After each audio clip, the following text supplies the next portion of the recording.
It's so cold. Meiji was wrapped in his blanket, staring at the wall beside the bed, dreading the moment he would have to leave the safety and warmth of his own heat. He checks his phone to the side of the bed. 7:25. Ugh. It was a school day. He had 5 more minutes of luxury before he had to throw himself into freezing hell. He lives with the rest of his family in a small 2-story house that had been recently renovated before moving in. The room he got to call his own was added on during the renovation. It wasn't insulated properly and it had 2 big windows, the consequences of which were that it gets incredibly hot in the summer and freezing cold in the winter. His parents even put up blackout curtains to minimize the condition in his room. He looks up at his white walls.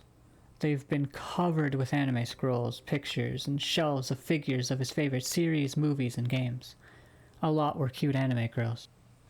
Right on cue at 7:30, his alarm starts going off.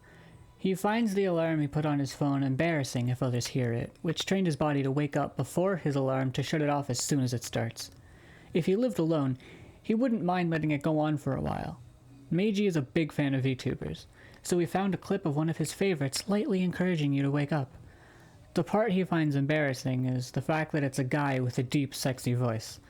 What can he say? He can appreciate a man's beauty. Suddenly, Meiji gets an idea that makes him question if he's stupid for never having thought of it. For cold mornings like this, he sets out his clothes beside his bed so he could quickly get dressed without much cold. But what if he didn't have to get out of bed to get dressed? He reached over and grabbed the clothes sitting next to him and put them under his blanket.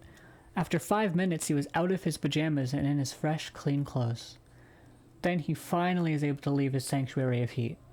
As he goes to leave his room, he makes sure to grab the hoodie hanging next to the door. Still groggy from having to get up, he makes his way to the bathroom. He could probably do his entire morning routine while asleep since he does the exact same thing every single day. He starts by washing his face in the sink, looking up at the mirror to see himself, his bright blue eyes almost producing their own light as he gazes at himself. His skin as pale as the Arctic, his hair a weird mix of white and grey with blue-green ends. His hoodie and pants which cover up his skinny form are all black, like every day. The blank expression etched into his face almost permanently. His face has the softest features. Sometimes he gets mistaken for a girl. It's a common mistake. He's gotten used to it. Sometimes he likes hearing it, which really confuses him. He finishes up in the bathroom by brushing his teeth and leaves to complete the next step, making his lunch. Well, more accurately, putting all the snacks into his lunch bag. That is all he eats at school. Just a handful of snacks and a juice box without anything to be considered lunch. He can't be bothered to make anything. It's all he needs anyway. That's his morning routine. It's 2 steps. Then until 7:50 he lays in his room staring holes into the ceiling. He has a lot of thoughts swirling in his head at any given moment. What am I going to do about the test later this week? How could I ever bring myself to confess to Emily? The alley I have to walk past to school is pretty scary. I need to start studying, but that's boring, but I need to. But then you'll be even more stressed because you didn't set time aside for yourself. Why do I think about wearing a skirt sometimes? Do I? Am I?